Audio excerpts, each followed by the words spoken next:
because we know them and love them already. So, Chair, just on that, while you know and love him, what we're conscious of, we actually haven't presented to this council on the Harbour Master functions to date. It's an important part of what we do, and so for some time this year we've been hoping to get in front of you to just showcase the work that Captain Moore does on our behalf, and some of the issues that lie ahead for us in this area. Yeah, this is the first time I've talked to council for 4 years, and I think Councillor Barker and Councillor Graham were the only two who were here. Yes. Oh, right, okay, and Neil. Yeah. Yeah. So Morena Tatau. Time's up. Okay, Morena Tatau. That's not quite the some knowledge of my Tireo, but it'll do for now. So I have, hopefully, this is going to be a short video explaining the Harbour Master's function. It only runs for about a minute and a half.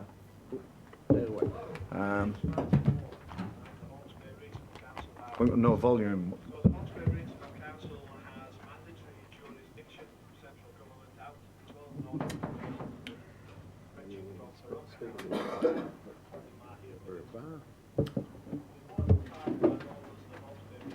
Might pause it for a minute. Do a voiceover, mate. Still go to school with that. Yeah. Is that you on that on that board? Oh.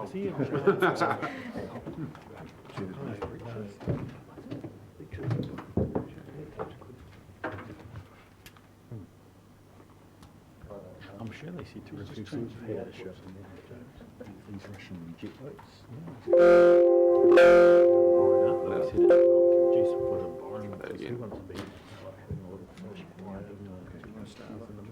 I'm sure they told us to go to the Harbour Master. That was Dom. Hello, my name's Martin Moore, and I'm the Hawkesbury Regional Council Harbour Master. So the Hawkesbury Regional Council has mandatory jurisdiction from central government out to the 12 nautical miles limit, stretching from Porongahau in the south and the Mahia Peninsula in the north. An important part of my role as the Hawkesbury Regional Council Harbour Master extends to the safety and recreational boating. This is particularly the case with jet skis and stand-up paddleboarding. In regards to working with the port, I work very closely with what we call the marine team. That's the pilots, the tug skippers, the line party and the pilot boat crew, monitoring weather, courtesy of the buoys and beacons that we have around the area, and work out whether or not it's safe to bring ships in and out. Life jackets form a fundamental part of safe boating. We are continuing to run a successful programme in Hawke's Bay schools, showing children how to wear life jackets and how to engage with ship-shore communication, along with other safe boating practices. Finally, a reminder to boaties, please, before you go out on the water, make sure you prep your boat, check your gear, know the rules. We do want you to stay safe on the water.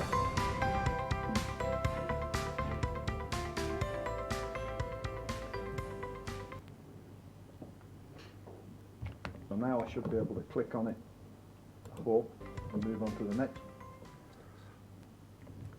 Right, Bottom left. bottom left, down here somewhere. All right, that one there, try that. There we go. So, 4 years ago, when I first started, if you'd told me that we'd be shooting rockets off the Mahia Peninsula into space, I would have thought that you were not quite the full quid. But the last launch that we set off a couple of weeks ago took this young gentleman into space. He's the first gnome ever to go into space. He was what you call it, digitally printed in titanium by Weather Workshop. He looks familiar. And he's also supposed to be coming back down. Later. He was attached to what they call the kick stage of the rocket, which is what they use to put the satellite. It comes out of the nose cone of the rocket when it's way up there somewhere, and then it's used to put the satellites into the orbits that they're required to be in. That's too little for me to see. Just go down here somewhere. Is this Noam Chomsky? Oh, just use the... Yep. Yeah, that's Noam Noam Chomsky. Noam Chomsky. Yeah. Okay, and this is the floor of the big warehouse in Bangery. South Auckland somewhere, Mount Wellington, I think, where they manufacture Mangery. They manufacture the tubes. When it goes up into space, there are 9 electron rockets in the bottom of it that drive it up there, and they're again 3D printed in the States and then air freighted down here and installed into the rocket. At any one time now, with the way production is, at any one time now, there's a rocket on the launch pad and there's another one in the shed ready to go. The next rocket launch, I'm not sure I'm allowed to tell you, but anyway, it's about the 12th of December. Okay. On all about the window. The window opens on the 12th, and generally speaking, we offer them a 2-week window with an exclusion zone.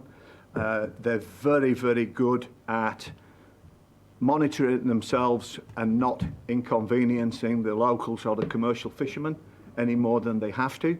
So if they know that on the 12th it's not going to go off, it becomes very, very public knowledge that don't worry about it today, go about your business today. You'll be able to do your fishing today, but maybe not tomorrow. They've got a dedicated VHF channel on channel 79, which has up to the minute, up to date information on when the launch might happen, if it's going to happen or if it's not going to happen. So the last launch that took the Noam up into space was also the first time they've attempted to recover the bottom tube. Obviously with a view to A, not adding to pollution in the ocean, but also B, improving how fast they can turn these rockets around.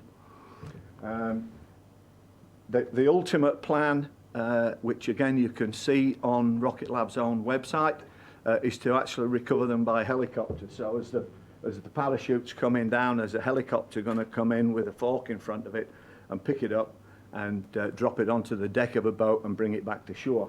This one went into the sea. So it's, yeah, once it separates here, it's come back down. They've built parachutes into them to slow them down because obviously they're coming to Earth quite quick. So and then the boat somewhere, I think about 200 miles south of the Chathams, there was a boat deployed waiting for it, and the boat retrieved it, lifted it up on board and brought it back to shore. So reasonably successful, although ultimately they don't want to be using the boat. They want to try and catch them in midair with the helicopter. And again, there is some very good graphic footage on the RocketLabUSA.com website that shows you exactly how they plan to do it. Okay, so safer boating. We are, as well as funding from council, we have funding from Maritime New Zealand. They match us dollar for dollar, and we've chosen basically to spend the bulk of that money going around the schools in the region. Last week, for 2 days, we were in Wairoa, at Te Aho, one of the local kura kaupapas, and St Joseph's, and also Te Mahia School, where we tow a boat around the place, and we have all these dummy beacons and flare kits and things like that that we get to show the kids with. Okay, this is the swimming pool at Waipukurau last year.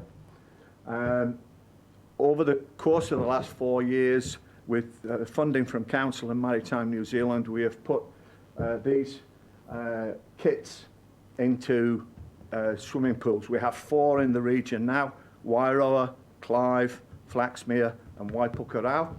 And this is the kids showing what they've learned as part of our presentation programme. It's a bit hard to understand, but on the left here is W, E in the middle, and T at the end. That's our programme is WET. W is the weather, E is the equipment on board the boat, and T is tell someone when you're going out and when you're coming back, with contact details. So yeah, WET is a program we've designed. These are the kids. The kit that we've put into the pools, as well as putting life jackets, there's a rubber dinghy in each one, and the kids get to obviously fall in off the rubber dinghy. They then get to tip the rubber dinghy over and learn how to go up underneath it, and there's an air pocket obviously trapped, all in the safe confines of a swimming pool. And hopefully they're messages that they're taking home to the kids. This is one of our council friends, Purupi Smith and his wife Michelle, and TK, our old colleague here. And they're teaching the kids to paddle and sail these waka that Purupi's built, along with others. But the reason I'm showing you this is there's the 20 life jackets that we paid for last year, along with the paddles. So I've also been asked this year, we'll see how much money's left at the end of the financial year, but Mike Nuku's senior Wakarama group are looking for life jackets as well. So if there's money left at the end of the financial year, that's where it'll be going. Okay, so in addition to the funding that we get from Maritime New Zealand to help with the school programme, we also participate in a No Excuses campaign. We get additional funding for that to go out 5 times a day. I'll apologise for the pathetic attempt at a moustache because it was in November last year, and that's about as good as it's going to get. In fact, Probably the 2nd of November. My granddaughter's the biggest of the 2 girls. They're the tallest one, and she could probably grow a better moustache than me.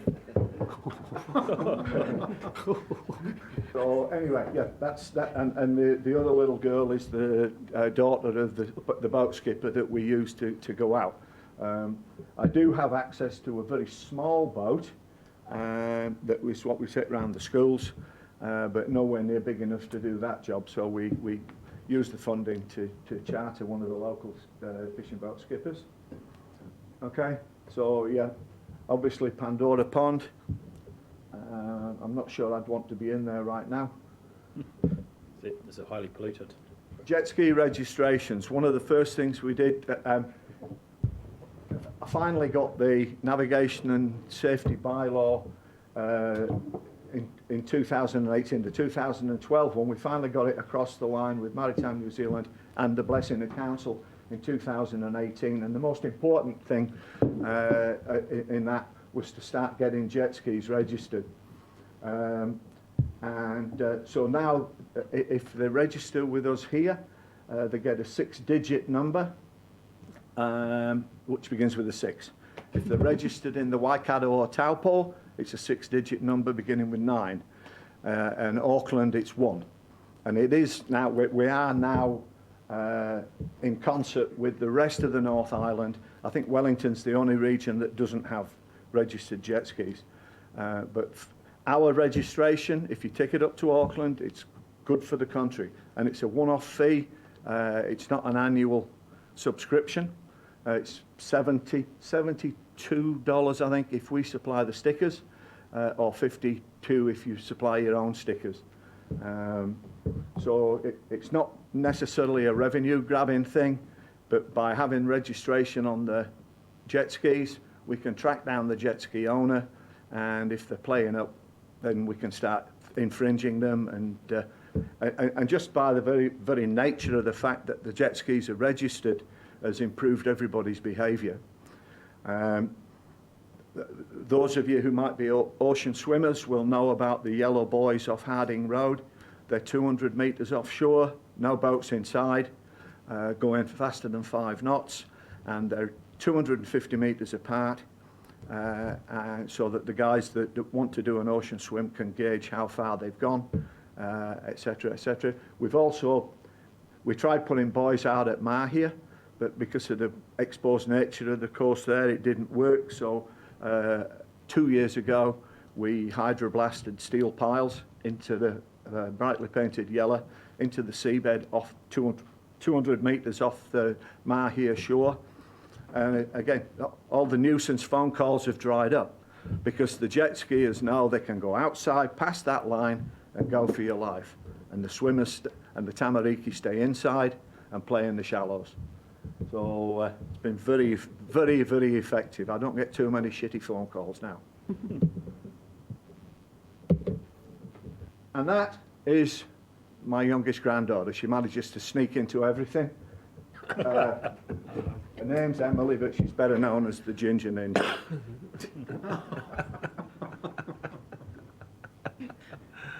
Okay, that's the presentation done. I'm happy to take questions or answer any queries you might have. Chair, just before you throw it to the committee, can I just make the observation that we're very fortunate to have Martin Schools in this function, but there's a national challenge growing around getting people with requisite skills into these roles, given the increasing, I guess you'd call, internationalisation of the maritime workforce and the significant decrease in New Zealanders operating in the certainly in the commercial maritime environment. So there is an ageing workforce across harbour masters across the country, and in time we'll be wanting to have a succession plan around Martin, and that will be challenging. So this is one of the areas where we've got significant regulatory powers and responsibilities that can come with significant liabilities to council, particularly in the event of a major shipping incident, but we're pretty skinny on resource. Well, thank you. Next year will be my 50th anniversary of joining my first ship, and tomorrow's my birthday. We can kind of work those, man. Look, thank you, Captain Moore. That was an excellent presentation, and just sort of uncovers for us the important work you do. I've got a question or two around the statistics around Māori deaths in the water that you may want to comment, and particularly the surf life-saving scenario up in Mahia, which I understand has taken off more recently. I'm actually meeting with a gentleman from Waimarama Surf Life-Saving Club sometime this week. He's got to get in touch with me and let me know when he's available. Surrounding that, after we had those 2 deaths, the one at Waimarama, the Indian gentleman that drowned rescuing his wife, and the lady that drowned at anyway, two drownings, both off the shore, and I got in touch with the Waimarama Surf Life-Saving Club because particularly the Indian gentleman drowned at about 5:30 in the afternoon on Waimarama Beach Day, when we've still got 2.5 to 3 hours of daylight left, but the Surf Life-Saving Club had closed down and everybody had gone home. And I just wanted to try and establish with them, is it a lack of funding? Is it a lack of people? What can we do to help? Nobody ever got back to me. But now 2 years later, all of a sudden this gentleman's made contact and said, can I come and see you? I can't remember the guy's name, Bassett Fox or something like that. Yeah. Councillor Foss, you may know him. Bassett Foss, no rally. Yeah. I'll declare that up front. He's much fitter than me. Yeah. So so he's in touch, and we are going to get together, and if we can help, we will. Sort of thing. It may not be a lack of finance. It may be a lack of resource. But it just seemed to me a bit criminal that at 5:30 on a beautiful summer evening, the Surf Life-Saving Club's closed down and everybody's gone home, and somebody drowned. We haven't had any boating-related fatalities for 5.5 years, I think. There was a couple of gentlemen who were stupid enough not to be wearing life jackets, went pulling cray pots off Waipariki and capsized their boat. And one of them drowned, the other one managed to stagger ashore and was sat on the rocks when Coast Guard went out there. But that's every other. It sounds callous, not callous, but it sounds like you're almost uncaring. But every other drowning in the Hawke's Bay region has all been off the beach, sort of thing. So it's. Yeah, one of those things. Look, are there any questions? Yeah, I've got a couple of questions, and it's just one is in your role as harbour master, because it goes up the waterways, doesn't it, as well? And in relation to, we've had conversations with Department of Conservation, and funny enough, they've referred us to you. We just have followed up as well in relation to craft going up the river. And I'll give an example: the Mohaka River. Yeah. There's been an increase of powerboats going up, and there's these new Russian boats that people seem to have purchased, and then obviously it's a wilderness area, and now they're going up, and obviously blue ducks and all that we're trying to protect, but then those boats are going up the top end of the Mohaka River, and so we're saying, what should they be going there with the conservation values of that environment? Again, I was talking to Fish and Game just earlier this week about that. Because there's a lady who's looking to put together an adventure thing. It involves mountain biking, trekking, hiking, and they want to run a raft, some sort of raft race down that upper reach of the Mohaka. Strictly speaking, there's no speed restriction on the Mohaka as far as the Pakatutu Bridge, but once you get past the Pakatutu Bridge, there's a 5-knot speed restriction. These new inflatable Russian boats are an increase in worry, and Fish and Game and I are looking at perhaps it'd be their jurisdiction really, but hopefully we will ban them from doing it. And it may mean, as well as there's a big sign hanging on the bridge as you drive up the river to tell people 5 knots from here on, but they can launch at the side of the bridge there. So we need to be putting signage there telling them you can't do it. Yeah, and I suppose that's the point, because you go on YouTube, see the videos and that, but you got guys racing up there on that craft. It most probably shouldn't be in a wilderness area. Well, I mean, the other people who should be involved in that perhaps are DOC. They said go to yourself. Yeah. Yeah. So you know, I mean, there are tools in the toolbox that we should use. Absolutely. I particularly asked Forest and Bird, Fish and Game, you know, and obviously it's a very important trout hatchery, very important for water birds nesting at the right time of the year, and of course, as you say, it's the blue duck. We don't want anybody upsetting them. Just another question, just in regards to those programs you're running, awesome with the schools and that, and just with the incidents with Māori and drownings and other boating issues that have been happening, through maritime safety, because obviously we discussed earlier, we've got a mussel or kutai dive that we do annually within our region, within Ahuriri, and we go out to Pānia, and I suppose just looking at the bigger picture around supporting possibly some of those kaitiaki that go out on their own boats, and we issue customary permits it'll be most really good with yourself to run some initiative with them around boating safety. I sit on that board, so I'm just saying that because we're trying to educate. So yeah, more than happy to come and talk to on the marae. I regularly go up to Kaioku marae and the Whangawehi marae. Sort of thing. More than happy to come and talk to the groups, church groups. No problem at all. We've got again, we've got a lot of resource. We've got, as you've seen, what you didn't see is the life jackets that I've got in my little tin boat, and flare kits, and just teaching people how to use the VHF radio. You'd be surprised how many people have got a VHF radio on their boat and they wouldn't have a clue how to drive it.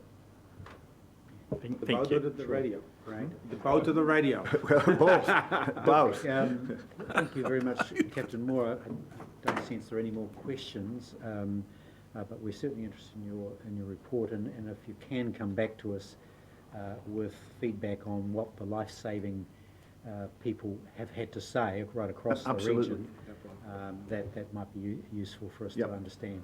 So do I have a mover for the report being received, please? And that's Councillor Van Beek, seconded by Councillor Lambert. All those in favour of receiving the report will say aye. Aye. Those against will say no. That's carried. Many thanks, Captain Moore, and No have problem. a happy and quiet summer. Hopefully not 4 years till the next time. Look, again, councillors and committee members, we want to jump across and just move on to we've got Hamish here who's been waiting very patiently for his report. I hope you're comfortable moving there, and we'll go back to Craig's very powerful FARS committee. All after powerful. After we've Thank heard you, that. Mr Deputy Chair. The plan that counts. Once Councillor Ormsby has come out of hiding, we will... This is a video. Not at all, I'm just standing back to make sure I don't get any accusations at all. Come out of there, Councillor Ormsby. It's Henry will get the accusations. What's she doing down there looking up? Embarrassing. You mind your business. Want me to do it for you? Let's have a look at that code of conduct again. There's one just behind you there, Hanaway. Just try. None of us can help you, that's right. Oh, isn't there? Starter. Oh. Welcome, Hamish. Good to see you again, and perhaps we appreciate that Is there no point down there? Hawke's Bay Tourism sends very, very extensive reports, which we really Yeah, it's appreciate. a great report. Great job on those.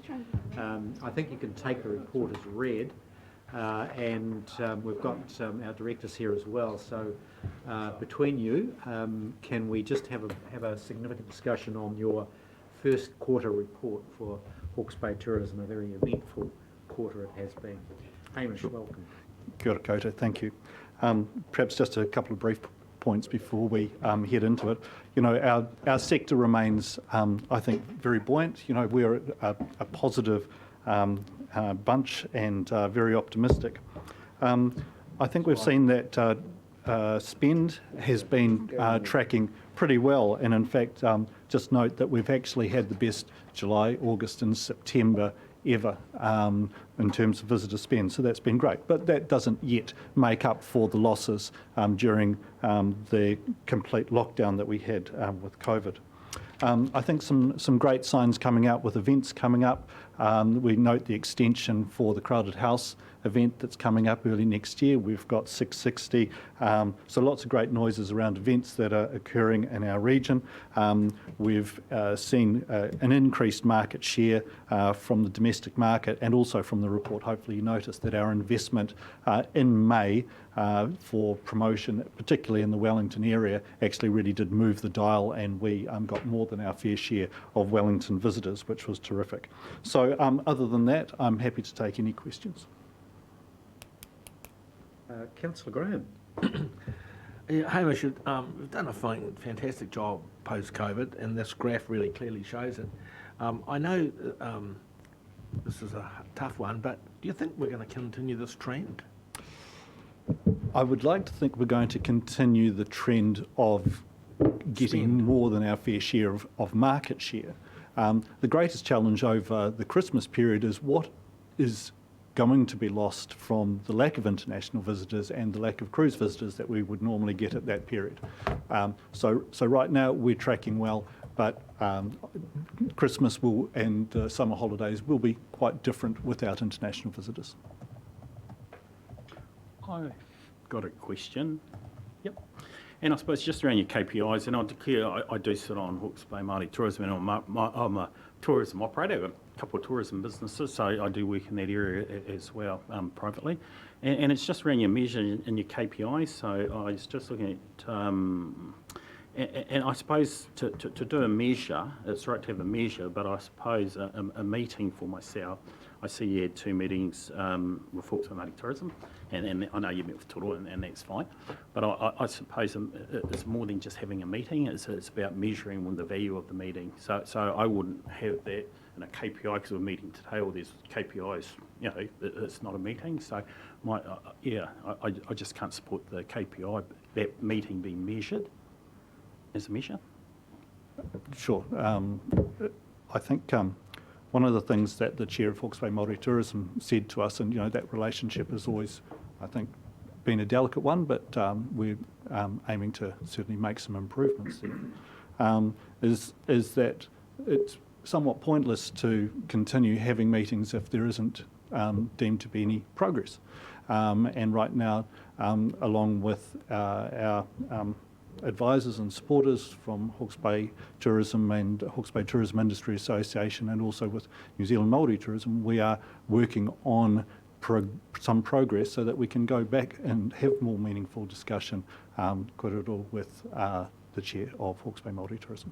Yeah, because I'm just saying I'm a private business operator and I'm a ratepayer in that as well. So in my private capacity, I want to see that relationship build, and then obviously there's a number of Māori operators that support Hawke's Bay Māori Tourism, and then we want to see more value in that, in the relationship with between Hawke's Bay Tourism, and then obviously that in the future going forward. But yeah, it's about the measure and about the outcome, and I know Regional Council funds Hawke's Bay Tourism quite significantly, but Hawke's Bay Māori Tourism, they operate on just the contributions and koa from their members.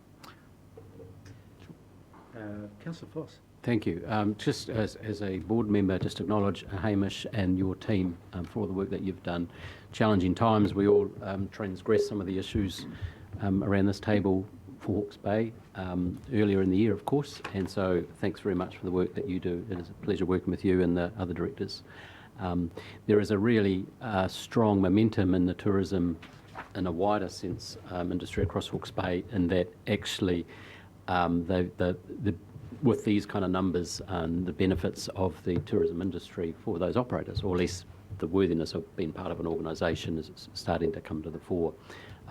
Just a couple of things. The KPIs are set by us, but in tourism, you're absolutely right. It's not the numbers, it's the experience. And there has been quite a few discussions to deepen the experience and enrich it for all parties concerned. And that is work in progress. I think is a very fair explanation of that. And my colleague here, Hinawai, is working very hard with her contacts in this space to enrich the space for everybody in Hawke's Bay, absolutely. So just yourself, but also acknowledge the chair, George Hickton, for the role he's taken. And boy, if there's someone connected across New Zealand in things tourism, it's that guy there. So we're very lucky to have him on board. And finally, I think colleagues would join me in congratulating Napier's local MP, Stuart Nash, as being the Minister for Tourism now, and hopefully, of course, he's the Minister of New Zealand Tourism, but I'm sure he has a strong interest in Hawke's Bay tourism. Councillor Ormsby. Yeah, kia ora, Hamish. Could you just share for us how many Māori tourism operators we do have within the association? And also the availability for Māori tourism operators to become members for free. And also the last thing is how we're building a relationship with New Zealand Māori Tourism to allow for programs to invite Hawke's Bay Hawke's Bay Māori Tourism into that fold. Sure. So currently, Hawke's Bay Tourism has about 8 businesses that are deemed Māori tourism businesses. But I think that's also, in our discussion recently with New Zealand Māori tourism doesn't just mean Māori businesses, it also means Māori in tourism, and bringing Māori language and culture into tourism in general. So there are a multitude of elements there, and I guess so. Start off with, we've got roughly 8 businesses, and those businesses also tend to be members also of New Zealand Māori Tourism and Hawke's Bay Māori Tourism. We offered, particularly during the COVID period, free membership. And we keep promoting that free membership, and we've let all of our partners through the various councils know that, and also I've brought that up with the chair of Hawke's Bay Māori Tourism, free membership until March. So that's the opportunity during this challenging period to come on board with Hawke's Bay Tourism, try us out, see if you like it, and then make a choice, because again, one of our key KPIs which we have to balance is we're not just working for the good of the wider community. We also actually a membership organisation. So there are roughly 200 businesses right now. An example of this is when we were recently in Wairoa a couple of weeks ago, and we talked to 6 businesses, none of whom were members of Hawke's Bay Tourism, and we were able to present to them a prospectus that we have been working on that outlines what it is that Hawke's Bay Tourism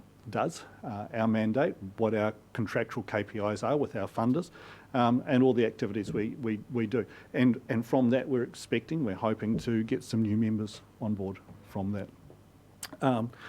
Our relationship is also, I'd like to say, pretty much getting more established with New Zealand Māori Tourism, having had a meeting with the CEO and some of her key staff there recently in Porirua at their head office, and I was joined by Henawai and by Charles Rapatini and our chair, George Hickton, and our conversation on the development of a cultural brand for Hawke's Bay and working more closely with iwi and Māori businesses has come out of that. So we've got some further meetings to go with New Zealand Māori Tourism as we progress that. We really want to align with them as much as possible with their own marketing strategies as we come out of COVID, and for the best of Māori tourism businesses. Just to add, you've got 8 members. Hawke's Bay Māori Tourism, we've got over 150 members. So this shows a disparity between the connection if you're saying you only got 8, and it's not for me to say, I'm just saying there's a big collective, and then I suppose the inadequacy with New Zealand Māori Tourism, because they don't count, previously they didn't count marae, whereas we count marae as a tourism opportunity that can register with Hawke's Bay Māori Tourism. So there is a disparity, I suppose, when you look at registrations on about who you put on your register. Just to highlight that. Kia ora. Thanks, Kia ora. Thanks, Peter. Councillor Foley. Thanks, Chair. Kia ora, Hamish. Just accommodation. So there seems to be a few issues going on out there. Government utilising motels for emergency housing, also using motels for isolation, quarantine from overseas arrivals, RSC workers, and recently the flood event and the pieces we've seen around the Kennedy Park issue. So yeah, is there a danger in accommodation being limiting to how many visitors we can receive or get here in this region? Yeah, thanks for that question. From some of the surveys that have been done, and we work with our partners, the iSites, to establish this, we currently estimate that roughly 25% of commercial properties in the Napier region are being used for emergency housing, and roughly 15% in Hastings district is being used for that. Anecdotally, this is creating some tension for conferences and for sporting groups who are seeking accommodation. They're finding that things are pretty tight. So it's great that we're popular, but this does create some challenges. I think that one of the areas that we're also seeing is that this is probably seeing an overflow also into the peer-to-peer accommodation. So if people are unable to get motel, for example, then they may be choosing somebody's private residence that is able to be rented over the holidays, and that does or doesn't create other challenges in itself. I think, you know, for some of our moteliers, this is also very much a commercial decision, that for our moteliers whom may have seen that their style of accommodation for some may not have had the occupancy that they're enjoying at the moment. Some are receiving 100% occupancy due to government clients right now. So, you know, they're making a very sound business decision also. You've touched on the RSE workers, which doesn't affect our commercial businesses so much. But for the backpacker sector, certainly a lack of international visitors who would otherwise be employed within the fruit packing sector and also involved in hospitality, they're really having to try to rethink. And we've seen a couple of backpacker properties revert to emergency style housing, and we've also seen a property in Hastings revert from emergency style housing back into visitor housing. Again, anecdotally, there are some challenges in staffing in hospitality, chefs, front of house, cleaners, that sort of those types of workers, where the skills are simply not here, and there are some struggles in finding skilled workforce within the tourism and hospitality sector. Thanks, Hamish. Before I take the last question from Councillor Lambert, Councillor Williams, have you got a question you'd like to ask on this topic? Are you Mr. Chairman, I don't. I'm happy with the content of the report and the discussion, but I've actually got to vacate the room that I'm in at the moment, so I'm going to have to dip out for a few minutes. My apologies. I will connect back in just as soon as I can. And thank you for being with us, Hamish, and for the positive tenor of the report. If that's all right, I'll be back as soon as I can. Cheers. Thanks, Martin. Councillor Lambert. Hey, g'day, Hamish. I noticed a few months ago there was an article in the paper that talked about a young couple wanting to stay in motels, but they never had a credit card. Is there any? I noticed the same with a lot of our elderly too are taking holidays, and actually a lot of them actually aren't eligible for credit cards. The challenge there was that was certainly the approach of a chain, a specific hotel, and it's not the same with every accommodation operator in the region. But you know, I think we all find when we travel to other cities and travel offshore that the first thing that a property tends to do is require our credit card details, and that's often a condition of stay within a property. So it's not necessarily unusual around New Zealand or around the world, but there are other properties that do offer some other flexibility. Yeah, I agree with that, but now that you're making a local campaign, there's a lot of our local people just don't have them, and there's a choice. I think we're probably only talking about 2 or 3 properties, not a high number. So, yeah. Thanks, Hamish. I'd like to ask Councillor Ormsby to move that. I was hoping Councillor Foss would be here to second, but I'm looking for another seconder to receive the report. Councillor Lambert will second that in the absence of Councillor Foss. Councillor Ormsby would like to speak to the recommendation. Councillor Lambert? Councillor Foss, do you want to make a comment? No, I don't, other than, again, reiterating the thanks, acknowledging all the hard work. Sure. Look, Councillor Foley, will you want to? No one else. Look, I'll make a few comments if you don't mind. It's as I tend to do. Second very self-aware comment you made today. Self-aware. Thanks, Hamish, for your report. As you're aware, we're up to a critical time in our long-term plan thinking and strategies. What we're about to do is potentially to commit to a $15 million contribution over 10 years to our economic development. Hawke's Bay tourism continues to be favoured by that particular rate on our ratepayers. Just going back 20 years, and recall that council has been funding tourism development for that period of time, so 2 decades. The economic development rate is just that, an economic development rate. The anticipation was that there would be significant development of Hawke's Bay tourism and the industry generally, and certainly that's taken place over that period of time.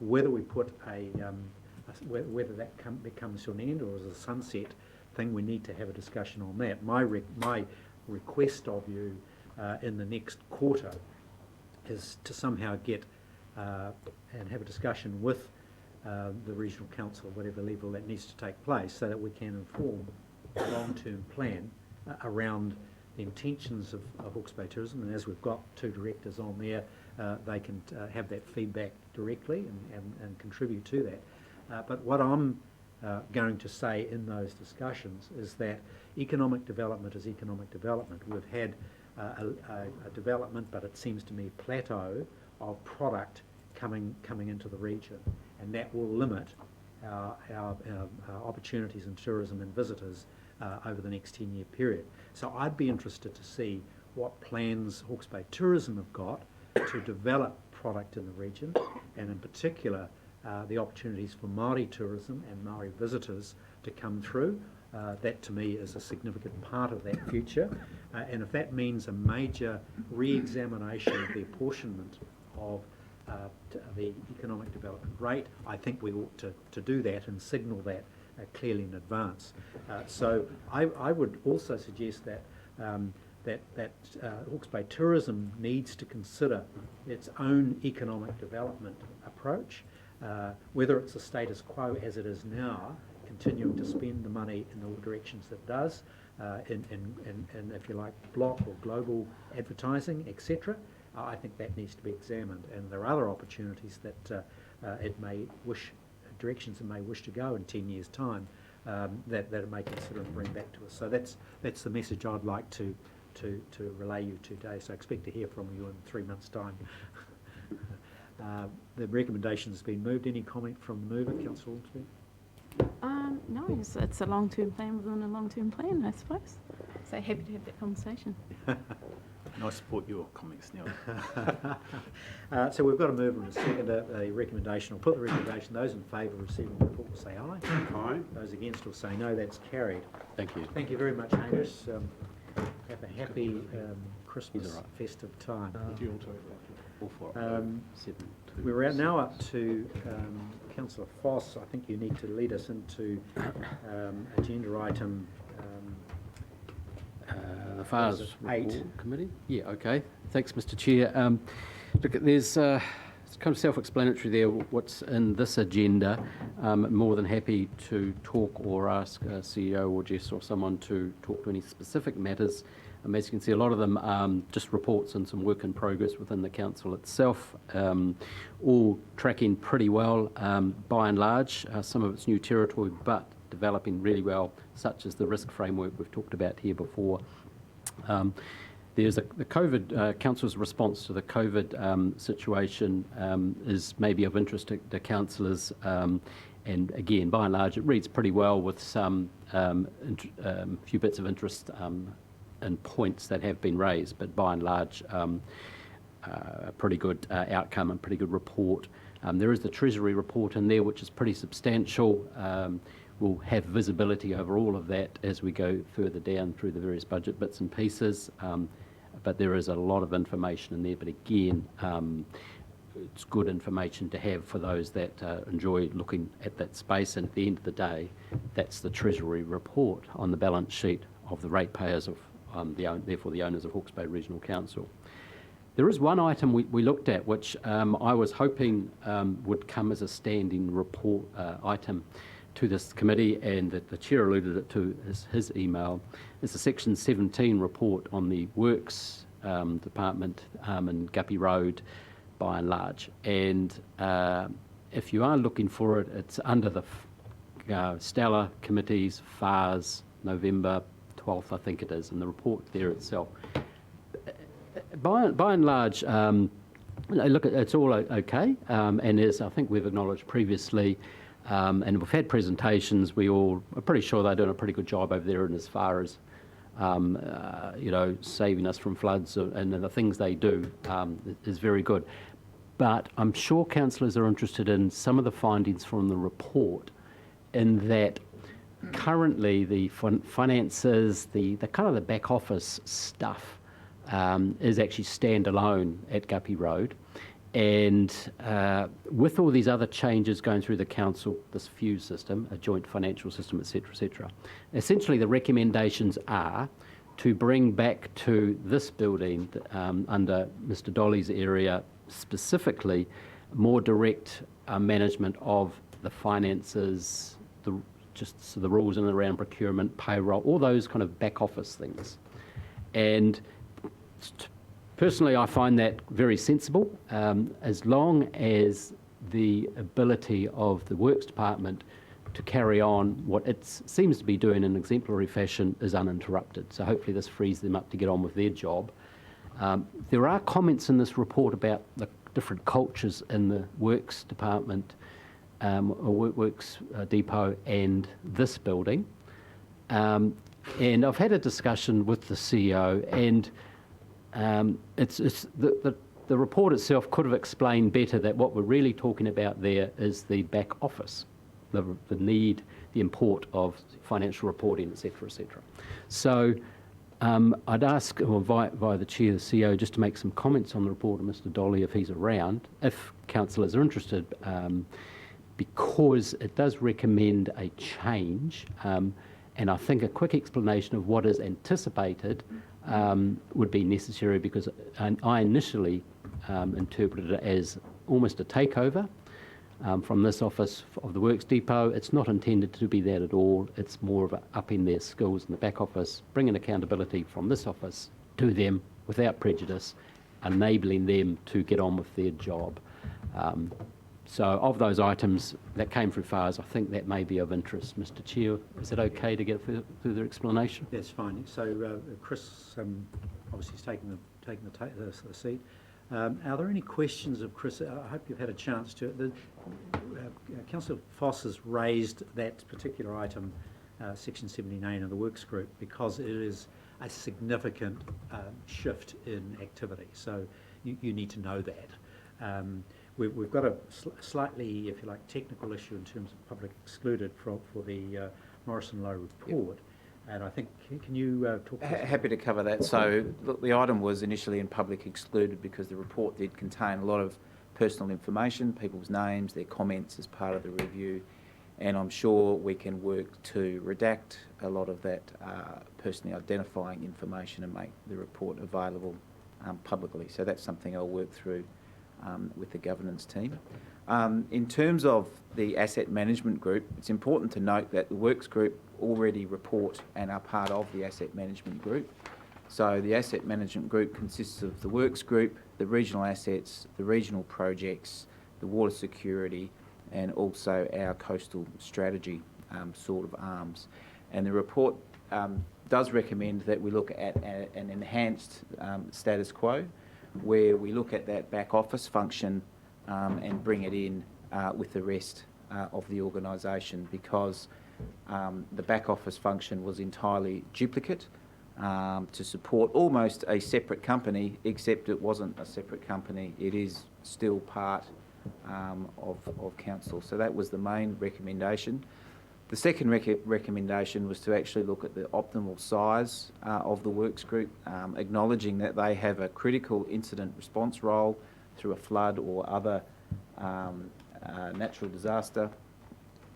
And so it was to really look very hard at what is the optimal size, what is the sort of event that we want to resource internally for what sort of period of time, and what are the skill sets we need. So that's an action for next year to go through that process. And there is the potential that in fact the Works Group may become larger to support that, or it might be a confirmation that it's about the right size. So we'd bring that information back when those workshops are held. Thanks, Chris. Any further questions on the Works Group, Section 17A? If not, I just want to turn, because there were some excellent other reports there, and while you're there, you would have read, committee members would have read the report on the COVID-19 response, the learnings from that. An important paper came forward, so demonstrating some pretty exceptional responses from the organisation, James. One of the things that I'd raise specifically was around the responsiveness, the frontline responsiveness of our systems, and we're about to correct that through the new telephony approach. But I just wondered, while you're there, Chris, we had a discussion also around our, if you like, early warning or information available, in particular in the last flood event, and how we might enhance our, if you like, immediate communications with the public, particularly key stakeholders. Can you comment on that? Yeah, so look, in response to that, I've had a bit of a discussion with the hydro team and also our engineers, and that's around the look and feel of our public-facing website and information. So we have had a discussion about putting the various warning levels on those charts and graphs that are shown to actually give context to the public who are looking at river levels to understand whether it's a hazardous river level or an expected river level. So we'll follow that through. In addition, our team is doing a flood report or analysis of the flood event. So again, there'll be opportunity to incorporate recommendations into that, and that will form part of a greater civil defence report that's looking at all aspects. So again, we'll be able to thread those particular actions to make sure they get followed through into that report. Right. I just, since you're on COVID-19, you just had to add a response to that as well, and what I suppose the Tai Whenua has learned in regards to responding, one, to COVID-19 and recent floods, was around databases, and then having up-to-date database that we can get those comms out to our whānau. So we've embarked on doing some work with Price Waterhouse and developing a database that's fit for purpose in regards to a response and having up-to-date information. So it's just some additional work that we're doing that we've learnt from both those emergencies. It's just to share that with you. Any other questions of Chris while he's there? Craig, do you want to move your report? No, I'll move that report. That's the items received, please, Chair. Sure. Seconded. Who's going to second that for us? Councillor Grant. Could I say the recommendation is in the papers we've got is not quite right. It should be that this committee, if you look at the recommendation, it should be that this committee receives and notes. Instead of what? Corporate and strategic? It should read, the corporate and strategic receives and notes. Well, the recommendation says that, Councillor. I see what you're saying. But so what FARS has done is recommended to the Corporate and Strategic Committee, and subsequently the recommendations is that the CNS Committee receives and notes the report from their Financial Report Subcommittee. Well, I just didn't read right to me when I read the other line. Just go to the notes. It's all right. But we're not actually taking we're not making a move on. Are we accepting the advice or recommendation of the FARS committee in terms of the choices that were available on? I read the original report. Sorry. Oh yeah. I got the two. Yeah. So right. I just get it straightened up. That's right. It's all good. So my question is, does that mean that we are accepting the FARS committee recommendation to choose option, I think it was 2 or 3, around the works group? Is that what that means? No, I think we just received the report. Everyone's receiving reports here. In that report was a recommendation from the FARS committee to take certain actions in regard to Section 17A report. Well, if that's what you intend, that's what the recommendation has to say. Okay. So it cannot be by implication, it has to be expressly made. Sure, okay. So all we're doing at the moment, recommendations, receives and notes, is no action. That's right. So what I've, sorry, through you, Mr. Chair, so what I've done is put the recommendations that should have been included in here, which are either agreeing or confirming the recommendations that the FARS committee made. So it's become explicit. So that it becomes explicit. Well, if you're going to do that, you need to have a debate on those things. We haven't had a debate on that. No one knew that that was what you're going to do.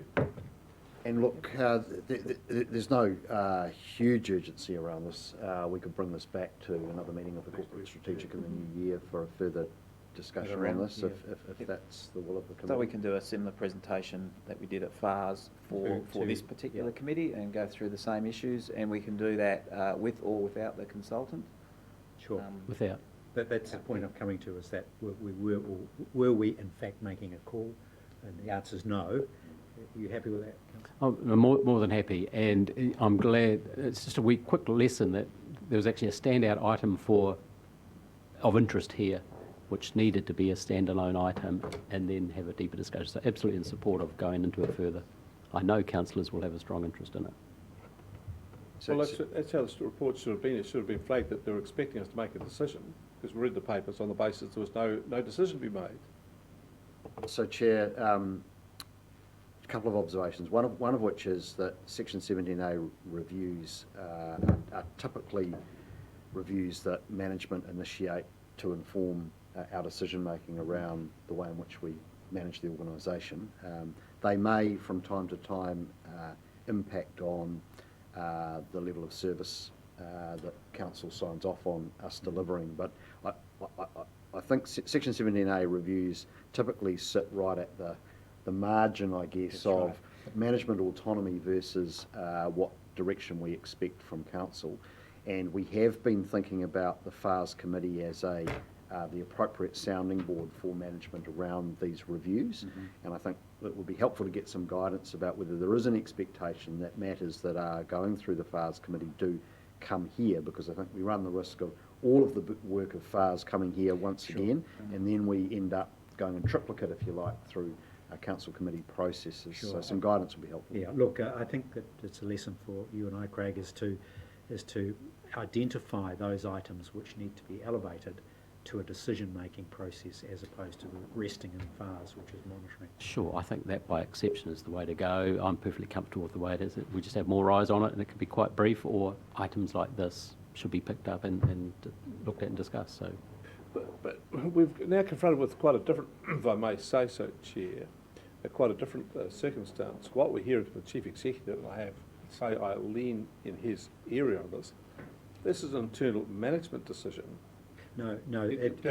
How they structure what they do. I hear what you're saying, Councillor. And therefore it's a management decision. No, I hear what you're saying, but in this case, having sat through read the report and gone through the deliberation, clearly, in my mind, this was a decision for council to make, a strategic decision as opposed to a management decision, and therefore needed to be raised up to council level. Would you concur with that? I did concur, and look, they're relatively harmless recommendations at the original, the FARS level, but we can just this conversation says, hold on, we just need to understand what's happening here, and is it processed correct? So yes, I agree, and final decisions actually haven't been made, but I'm sure the executive team will be interested in informing this or our larger committee of the direction of travel, and we may have comment on it, which is exactly this issue. All right, I think with respect, Chair, Councillor Barker will. You said you've heard what I'm saying, but that was before I finished. You might have insight into me, which I'm unaware of, but which would be quite frightening, but never mind. Taking a leaf out of Speaker Mallard's book. Well, that's no guide. Can I just say that I'm hearing two different stories here. One is from the Chief Executive that this is an internal organisational matter and is within the purview of the Chief Executive for him as the Chief Executive to make. I'm hearing from you and Craig, no, this is a policy decision and therefore it's a decision of council to make. It can't be both. So which is it? I think we need to read what the Chief Executive has said. In the normal course of events, a 17A examination review is confined to examining just that, the mechanics of that particular aspect of council. Arising from that, however, are decisions that may or may not end up on the council's table. And I think that's the point. And in this case, I believe that, in fact, it is deserving of coming to council. what's your view on that? Well, look, I did use the words that it was close to the line quite deliberately, because I think if we were to embark on a different strategic direction for Works Group, for example, which was one of the options, or a number of the options contained in the review, was to take a much more commercial approach and potentially spin out the function, then that would be something that certainly I would expect come to council. But where we've landed in terms of the preferred way forward, it's probably a bit marginal as to whether that requires any endorsement necessarily from council. So look, it's not black and white. I would suggest that a strict interpretation would probably suggest this is a management call. Council's role is to determine what is the outcomes you're seeking from council, and then you charge me with delivering them, and how they're delivered is largely a question for management. But I recognise that this one is very much at the margins, which is why we've brought it forward, and we're very happy to entertain further discussion with the committee. Okay, well, we've got there, so let's proceed on that basis, that we do bring it back. So we've got a mover and a second for the recommendation. Anyone else wish to speak to that? I've only got a comment, and I think if we could use it as a follow-up item, is in terms of that telephony and frontline response, can we treat it as a follow-up to come back to us with where you've landed with the system in terms of what the response will be? And can I add and ask if there's an examination not only of the telemetry from river flows, but also the weather information coming through? Is it potential for us to be a portal for giving weather advice through our system? So I think, so with the after-hours call, I'd probably defer to Jess and the front of house process for that. We'll certainly take on the external-facing website and how we display that information. In terms of displaying weather forecasts, there's NIWA and the Bureau of Met who already do that, so I would probably question the value of us interpreting that information and making a further public offering. I think there's plenty of weather information out there. Sure. We obviously interpret that information for our operational decisions, but not generally for public information. Okay. Well, wherever it's reported, yep. I wonder whether that could be explained yep. in that report. So look, we've got to move on the second of all those in favour of receiving the report, will say aye. Aye. Those against will say no. Committee, we've got, we're at 12:30. What was our run sheet saying about? 12:15 for lunch. Lunch will be 1 o'clock for lunch. now. We're at item 5, and just after that we've got morning tea, I understand, from your timetable here. We're at 12:30. We're looking at lunch at 1 p.m, so we've got half an hour. How do you think you're travelling, Chair? Just a self-assessment. Don't even go there, Mrs. Chair. Carry on. So we're up to agenda item 11. We've got 12 as the quarterly financial report. We've got quite a range of options to go, so we want to plough through at least two of these items by lunchtime at 1 o'clock. So can we have the organisational performance report? Who's doing that? Chair, I'll just make perhaps some opening remarks. Desiree's here to speak to it, and obviously group managers as well in relation to any of the work. Look, the area of perhaps ongoing frustration for us is in the financial reporting, and there is some commentary in the paper which explains how at the moment we just prorata our expenditure across the year, and so given the lumpy nature of that expenditure, highly seasonal in many areas, you get financial variances based on the current way that we're reporting, which is not terribly meaningful in terms of where we're actually tracking to. And I guess the other thing I'd note is that as it's the first quarter of the financial year, we do inherently have a high degree of uncertainty, obviously, around the financial spend. I think the more useful commentary in relation to where we're at financially does come through the companion item around the Q1 financial report. So I think that information is more useful to council than the financial traffic lighting with the levels of service. in the organisational performance report. But look, there's obviously the broader metrics across our continuous improvement areas, and some really good trends there, both on the people side as well as the community engagement side. Great. So Desiree, you're going to give us an overview, but we've got, what managers have we got up present? We've got Ian here. Who else is? Ian, Chris, Jess, Petty, and Katrina. So yep, we've got the full team. Full hand? Yes. Very good. Full house. Desiree. Kia ora, councillors. Thank you, Mr. Chair. So really, I was going to take the opportunity just to demo a prototype organisational performance dashboard. So I'll just do that really quickly. So the idea with this is, to give you some light at the end of the tunnel, hopefully, is this is our 7th organisational performance report, and we're trying to continuously improve it. And one thing that we want to do is sort of transform how you receive the information. So this would, we're proposing that this dashboard, which is a visual representation of what you're getting in an 80-page report, is how you would receive it in future quarters. So you'll see it's got the look and feel of our strategic plan, so that's trying to give that ongoing relevance. And then... Just before you go on, as a reminder to the committee that Power BI is the software tool that we've licensed you all for, and you got a demonstration recently from Sarah Tully in terms of the regional recovery dashboard. And so what we will be looking to do in future is bring a number of dashboards into this environment that you can then log in, and then you can interrogate the data as you need to across a range of organisational metrics. First class.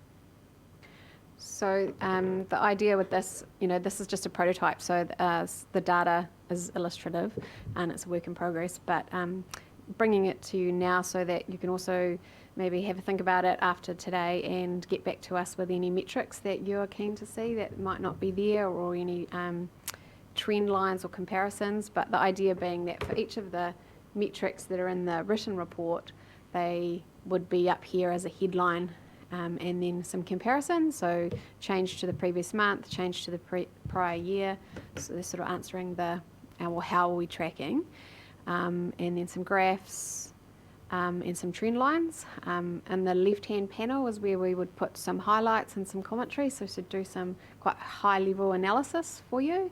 But the idea is that you could, in some instances, click on things and get even further information. And really you can drill in areas of interest to you.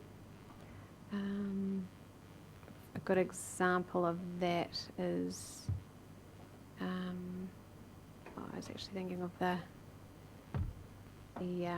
the procurement hub, for example. There's 7 high-risk contract tracks, so you'd be able to click into that square and that would take you to the list of 7. So you can drill in the areas that are of interest to you. This financial performance one is really a placeholder until we get Tech 1 reporting up and running, but we're going to put a little team together around that and come up with some good financial metrics.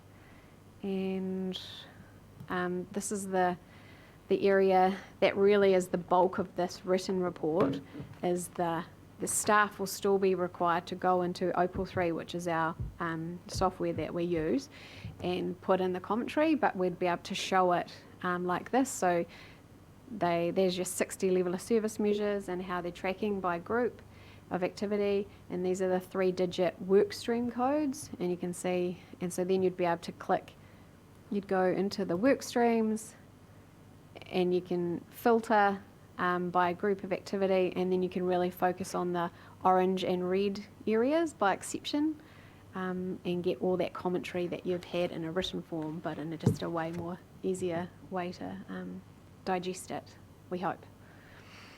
I think we've got a bit swamped. Well, you're already swamped, and you're swamped by paper, and that's what we want to reduce. And then by doing it electronically, obviously, and we not only reduce the paper and the preparation, we can get it out to you quicker, and then those councillors that want more can drill for more, and those that want the summary, the headline, will get the headline. Got nothing to do from 3 a.m. to 5 a.m. Knock yourself out. Exactly. Councillor Ormsby.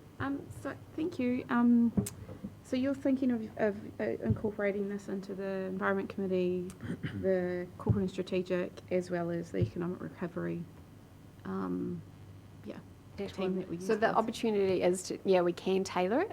So you had expressed a desire to have a dashboard for your committee, and so we'd just work with you. This is sort of the org-wide one, and that's the data that we have information on, or the metrics that we have data now. So I think you can, by turning things on and off, get the focus that you're after, hopefully. There's a bit of a trade-off in this, I think, about how much council wants to see the whole picture across the whole organisation currently through the corporate committee, or do you want to start slicing that up and then using your committees of council to look at chunks of the council's business and then not necessarily consider it holistically? There's a trade-off in that, really. Could I just respond to that?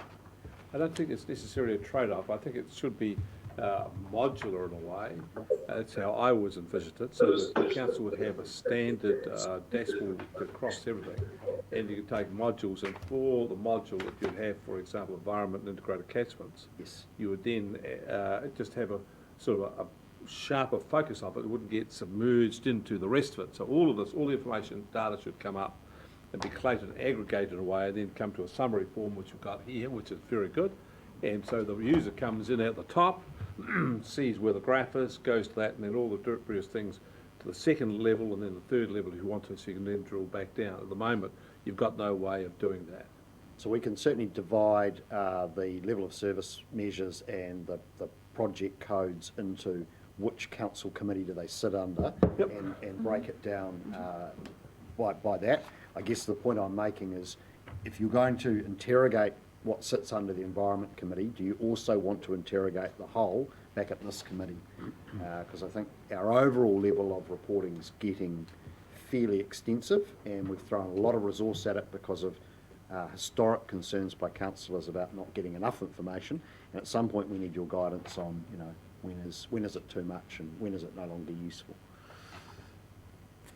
Well, the problem stems from my part, that why I started on this track was that on occasions we had projects which were mine, and it never came to my attention at all that things weren't going well or going as they should do for whatever reason, not attributing blame, pointing fingers, but we never knew. You with me?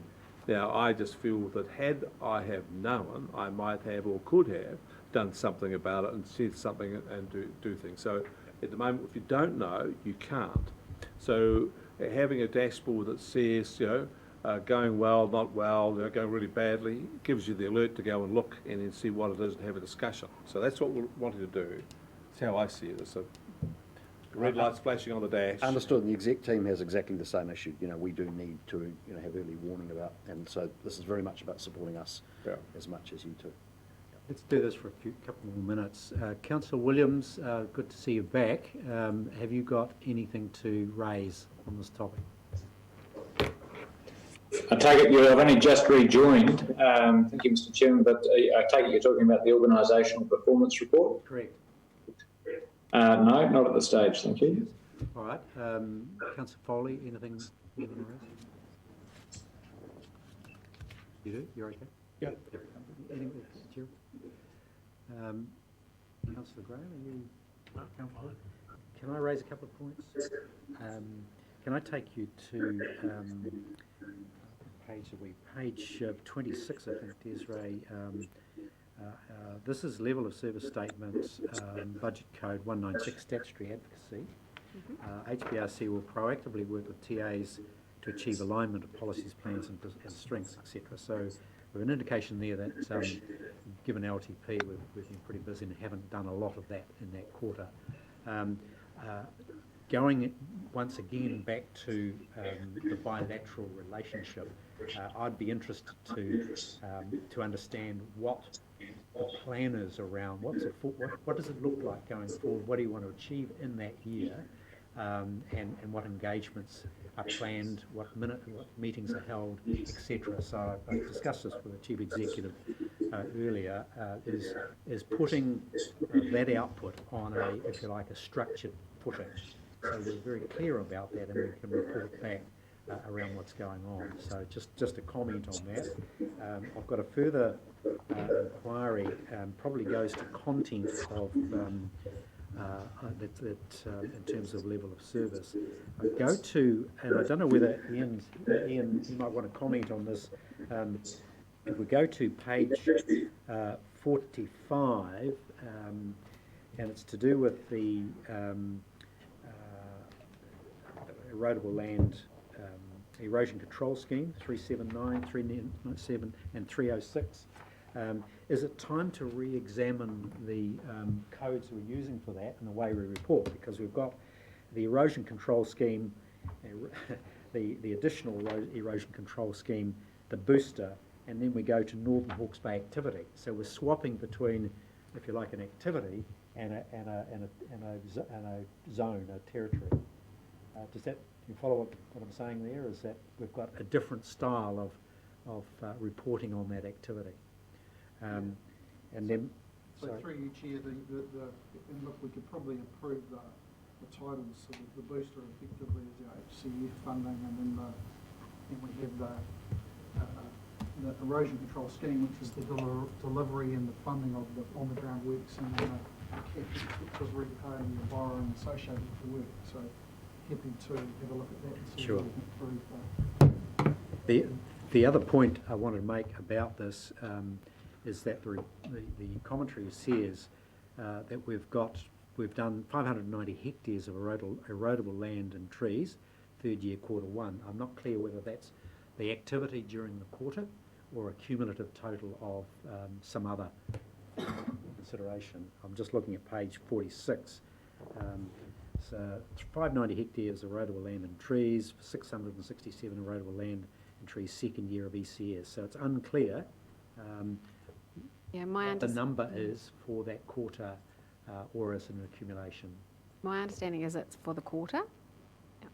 So we've got 667 hectares in total. Where can I look and find out where that was planting was undertaken? And I'm going to request that we consider another measure, which is about how many tonnes of sediment did we prevent from going down the river. So this is a great example of what I was just raising. Yep. There's going to be a report come to the Environment and Integrated Catchment Committee in February that will be providing both a geospatial view about where this work's taking place, as well as the progress we're making, Sure. and in relation to sediment. So this is where the role of this committee overseeing our business overlaps heavily with a lot of our business that sits reporting to another committee. And so it's just where do you want that Sure. information going to, particularly the more granular information that you're referring to. Well, I don't know if it's so granular. What I'm suggesting is that our measures ought not to be as gross as we planted 670 hectares of trees. What is the goal? It's to prevent sediment getting into rivers. Can we settle on the global outcome or the final outcome we're trying to achieve? So X number of, yes, we did 690 hectares of plantings, and that resulted in, against our model, that we prevented X number of tonnes finding its way into waterways. That's So what we Desiree did. has on her work program our outcomes measurement, which we recognise as the next extension of this, and it's one of the more challenging areas. Sure. Probably sediment related to erosion control is about the easiest one we can possibly think of, and even that's extraordinarily hard. But an awful lot of our outputs related to outcomes in terms of attribution and measurement and all that is incredibly challenging. So it is on the work program, and we recognise the importance of being able to track outcomes, because ultimately that's why we spend the ratepayers' money on outputs. But look, we're just not there as of today. I'm happy to look at what we can bring forward on sediment, I think, particularly as part of that February report. Can I raise just another operational question? I mean, I read this report and I thought it was a really outstanding report. And as I went through it, I had a pile of questions in my head. But when I got to that sort of level, I thought, if I keep putting these marks and these questions here, I'll sit here and have questions for you for hours. So in the end, I decided to sort of can them all. All the marks I've got in here, I put aside, because if I start at that level, it's going to take. So we need to also figure out how we have a conversation about these things, which is timely, not consuming of this. So one, yours is to break it up, and so environment, integrated catchments, those things here, you although you have visibility of them, they say the discussions about them is at that committee, these are this committee, but there's also, I think, another option here for us to look at, is that, I hate them actually, but a chat threads, email threads. So when these papers come up, we're all given an opportunity to email in the questions, on a set dialogue box, and everybody can see what the questions are and see what the answers are given. So we can clear all of these things out offline, out of this meeting. Otherwise, we could get jammed here. The commentary people have given has been very helpful, great, but there's a lot of other. Each one poses another set of questions. So, Chair, just quickly, so Stella does enable you to do that, and we've had some experience, obviously, already of councillors posting questions. The other thing I just remind councillors of, we're really happy for you to contact group managers directly with questions that arise from council papers and seek meetings, and they will make themselves available to... That's fine, we appreciate that. I'm getting at the top level, high level reporting and its meaningfulness and relevance to our key directions. That's why I'm suggesting making these sorts of changes to that. Have a good. Sorry, it was just a response to Councillor. I know, but I've heard that. Yeah, thanks, Chair. Well, your point about basically this is great. All this information's already there. It's just been reported in a crisper, cleaner, and more accessible way now because of this tool. So that's fantastic. And some members may have a strong interest in down a particular tunnel or not. I don't know, but that's absolutely right. But it shouldn't, unless there's a particular interest, create too much work for anybody. We're all very wary of that with the stress and strain that the team's under. But obviously they all, because there's now more informed, better information, all questions will arise. So, it's not too... Councillor Curtin's point there is not too far from the budget discussions, in that actually it's one step from there, that a more enriched discussion around, say, the point that's of interest to him particularly, actually there's budget implications for that. So we're going to go there anyway. At the end of the day, there's effort in producing this and us all adopting it, that's fine. The mission is actually to have less effort now because of the seamless way this can be produced. So there's no silly questions here. They're very, very fair. If it's a huge amount of onus or work on anybody to produce something, we should talk about that.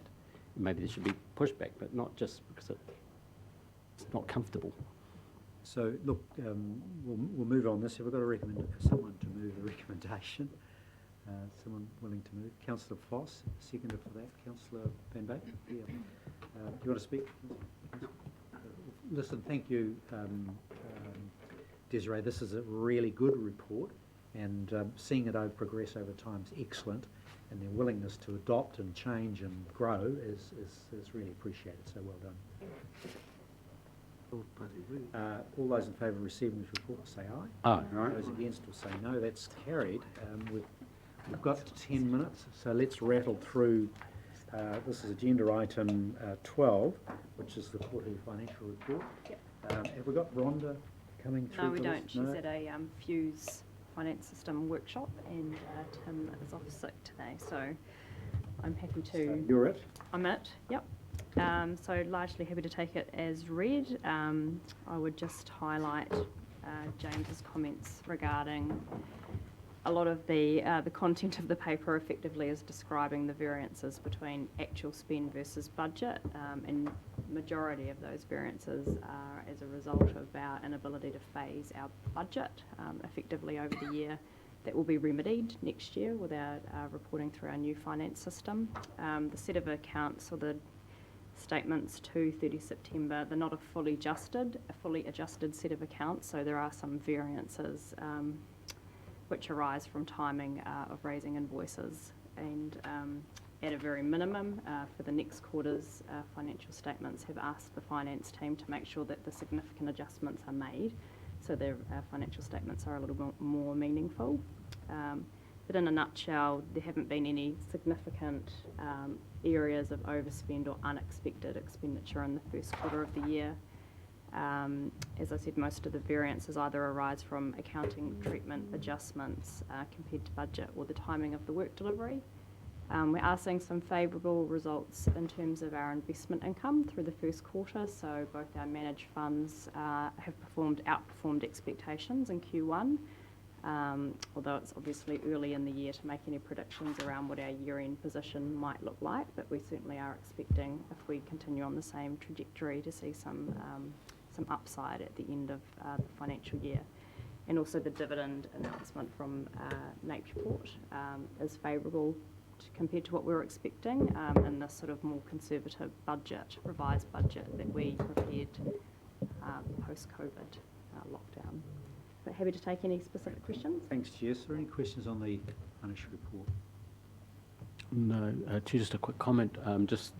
There's lots of moving parts at the moment and uncertainty, so things seem to be landing positively for us, but they can easily zag the other way when we're trying to zig. And of course we're going for the LTP right now, so obviously these are all linked up.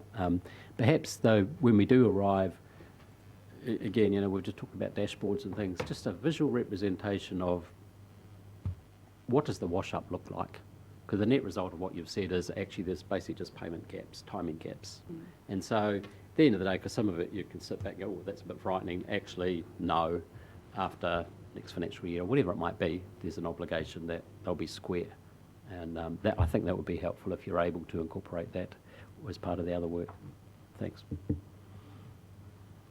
Any other queries on the financials?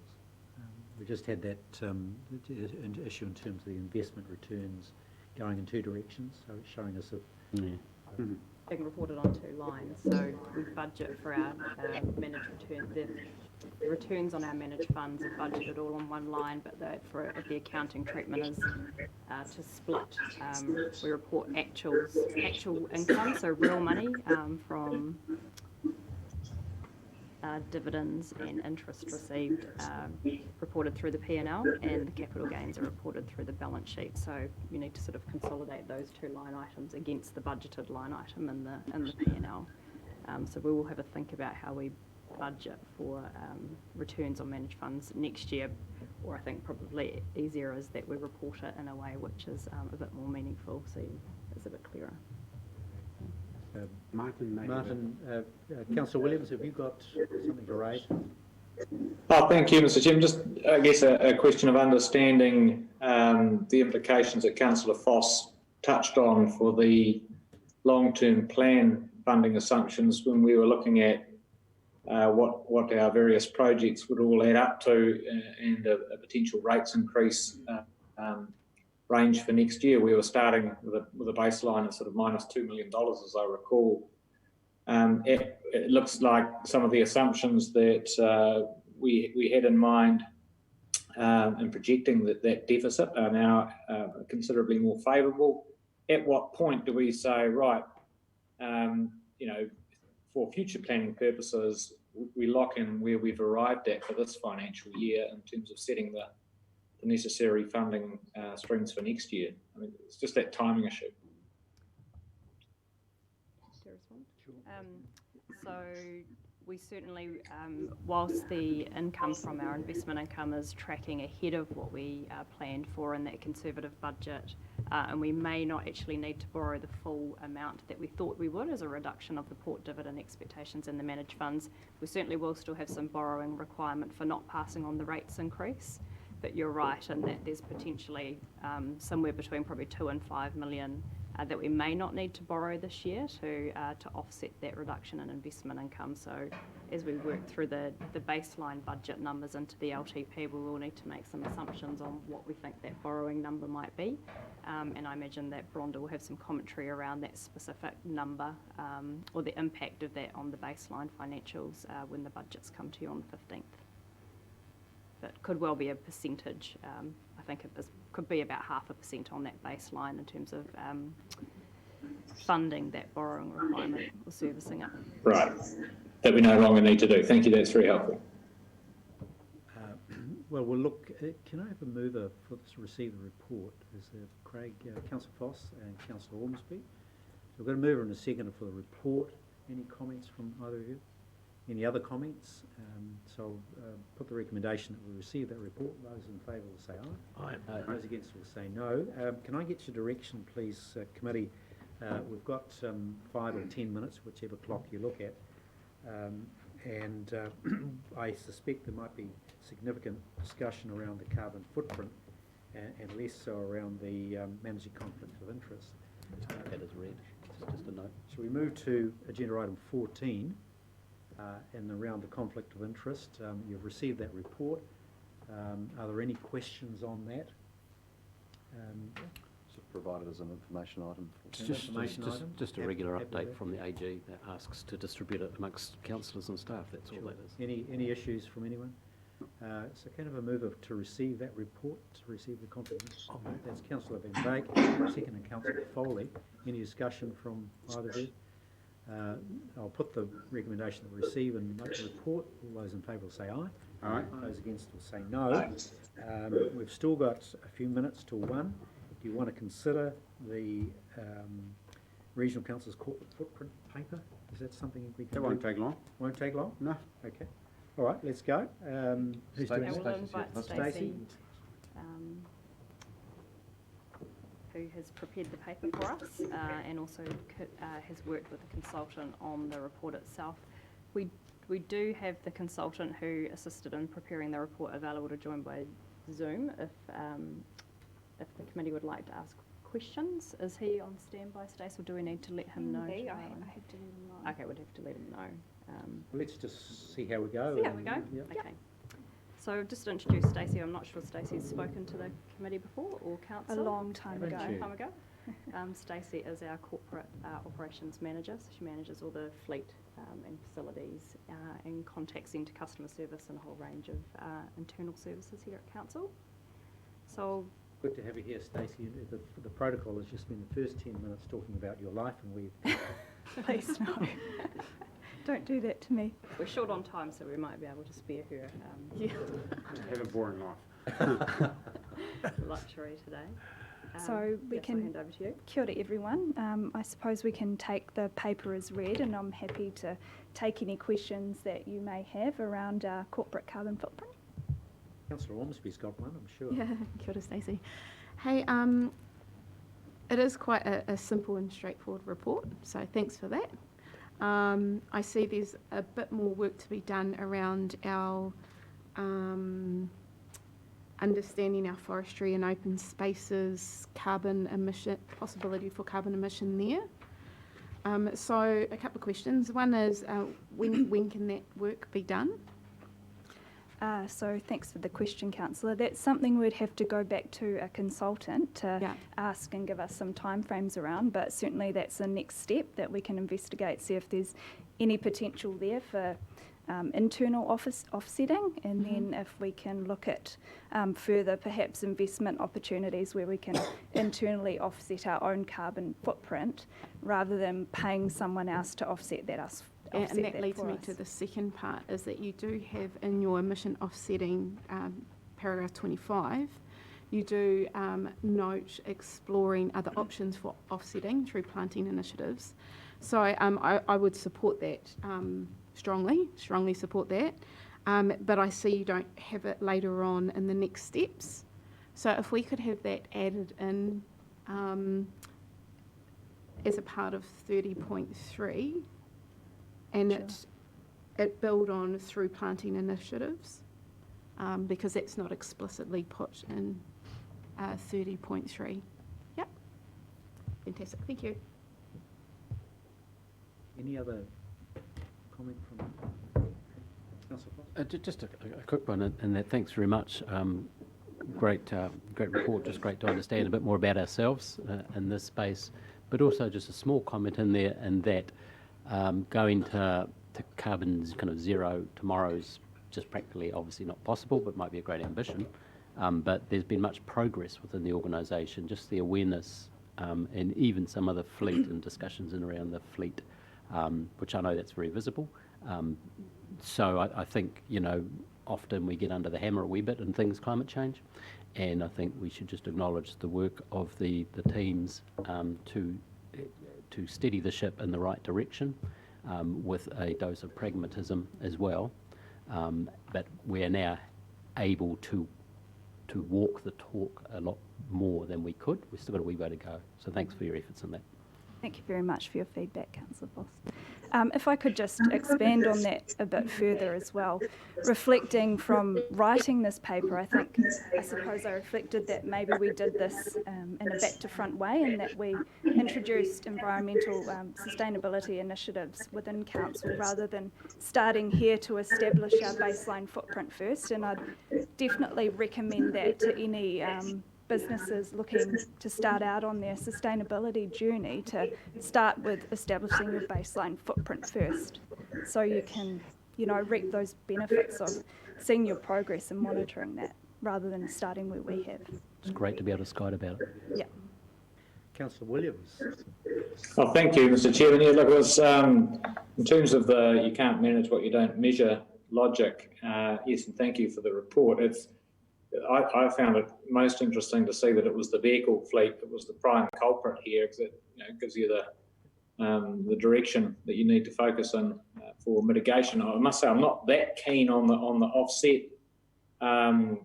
approach. I do see that as a bit of a cop-out from a leadership perspective, unless we're talking about planting our own trees perhaps, and you're not interested in buying an offset from another provider. I think we need to be looking at every way we can to reduce emissions from our vehicle fleet. And I note the report said, somewhat unhelpfully, we just need to use the vehicle fleet less. I think that the real help would be, well, how do we do that? And I guess at an organisational level, some focused attention on practical ways we can reduce use of the vehicle fleet for all of our asset management work, for example. I found it quite fascinating that the building's electricity use and travel flights were a very small percentage, and yet they may have been the more immediate go-tos absent this report. Working from home, Zooming instead of going to Wellington as the obvious ways to reduce our emissions. In fact, that's not where the attention needs to be. So I think it's a very useful report, but greater utility if we can actually figure out a way to reduce use of our vehicle fleet as a priority to offsetting. Thank you. My thoughts.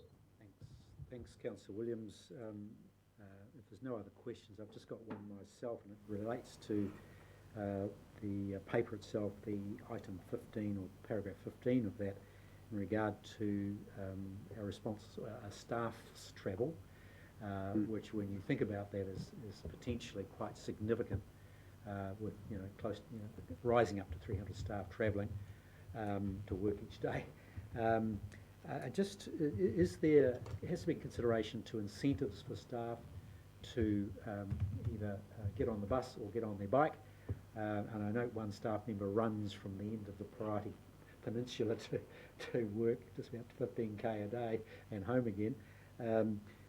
Is there provision, for example, to give incentives, financial and other incentives for, and I note the parking and changing room scenarios, but can we give them some money as well to say off your car and on your bike? That's a question I might need to defer to James. So we currently provide a subsidy for our staff using the buses. So I can't remember exactly what it is. I think it's $2 maximum. I can't remember it. And we've had good uptake on that, and so we've been working with the other councils and with the DHB on encouraging our staff onto the bus service. Obviously that doesn't suit everyone depending on where they live, but perhaps the on-demand trial will provide even more options for staff to take up public transport. We do promote cycling within the organisation, so the facility is referred to as part of that, and we've had a range of ongoing initiatives to promote cycling. At this point, we haven't gone to subsidising bicycles or electric bikes or anything like that, although we did at one stage offer to let staff pay off through their fortnightly pay packet an electric bike purchase, fully cost recovered, but I don't think we had particularly good uptake from that. It's going back a year or so when we were offered some discounted electric bikes by a provider. We've got a few electric bikes in our own fleet, which are available to staff, and so yeah, there is a focus on the staff's footprint, getting to and from work and getting around the CBD. And it's just something I think we can continue to promote and hopefully see more progress on. If I could add, Chair, as well, following on from what James has said, there potentially is some sort of ECA funding we could apply for to give an incentive to our staff. So that's perhaps a work on we could take away from this and investigate further. Right, thanks for that. Councillor Van Beek. You possibly don't want to give me the mic, because this is actually a topic that just doesn't make sense to me at all. It is the right thing to do, but we don't have an infrastructure. We don't have an infrastructure here. We don't have an infrastructure to even ride. I'm a fairly robust bloke, and I speak out when I think it clearly through. I'm a fairly robust bloke. I ride an electric bike. Every time I go from Twyford to Havelock North, I get either almost run off the road, or I get abused. Okay, and so my partner is not willing to bike in the same speed and the same place where we should be biking. So to me, this whole discussion is great, but until we actually change the infrastructure with TAs and actually have some logical thinking about how we're going to do this, and even locking of bikes, security of bikes, changing rooms, to me makes no sense either, because what you then do is actually you ride a bike for sport. You ride a bike to actually transport yourself. The City of Rotterdam, in I think 5 years' time, all their staff will be required to cycle to work.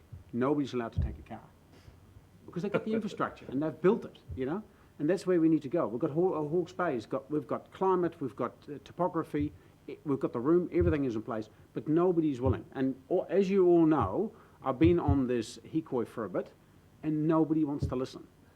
You know, Hastings, Napier, nobody wants to. Have we actually made a safe cycle lock-up for our staff since I've been on council?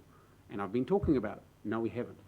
Everybody wants change. Who wants to change? Nobody puts their hand up. That's the way I see it, okay? You're not taking it serious. So it's all nice to talk about it, but it's not being taken serious.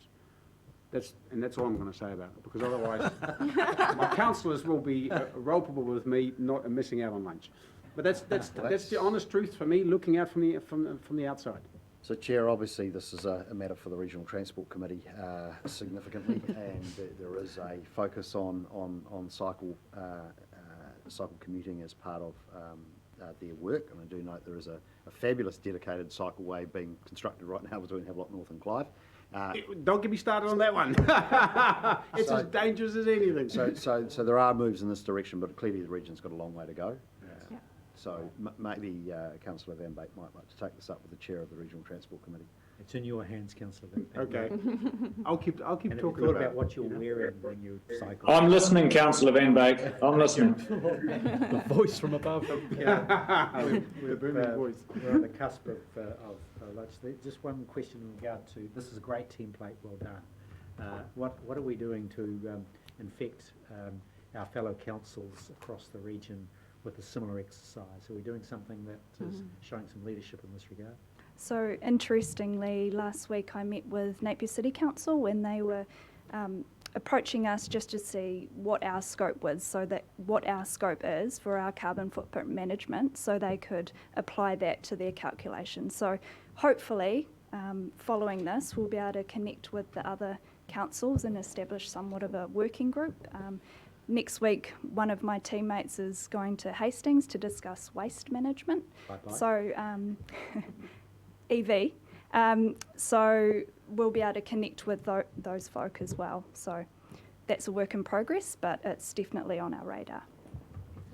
I'm happy Got to to move move. Councillor Ormsby and Councillor Van Beek, I think, is seconding that. Yeah, yeah. Thank you, Stacey, and that's a great idea, the sharing. But I see our steps forward if we're looking at 2025, that we work backwards from there and plan the how with all the initiatives and programs we've talked about. And I'm with Councillor Williams on, we need to do the mahi and not pay for someone else to do that, because with our own planting initiatives come all those other benefits other than carbon offsetting. But I'm supportive of the report and where we're going, and I'd like to see some progress possibly the next quarter. Thank you. Kia ora. Yeah, a good report, and I definitely can see a clear line of us going downwards. And you know, the electricity one we talked about a year ago, I was staggered how actually if you put some thought into it, that you actually can reduce it across the entire organisation by 32% it was at the time. It's staggering, you know, put some mind to it. And definitely by measuring, you can manage, so well done. Thank you. Right, any other comments? In that case, we'll put the recommendation to receive the report. All those in favour will say aye. Aye. Those against will say no. Look, thanks very much for your indulgence on those items. We can come back after lunch with the minor items, and then we go into public excluded for the report from HBRIC, so we can do that. And I just wonder whether we take a small interlude between the end of the corporate strategic meeting and the workshop, the Right Tree, Right Place workshop, just to have 10 minutes, quarter of an hour of councillor only time between those two. So if you're comfortable doing that. Thank you. Lunchtime, 20 minutes. Thank you.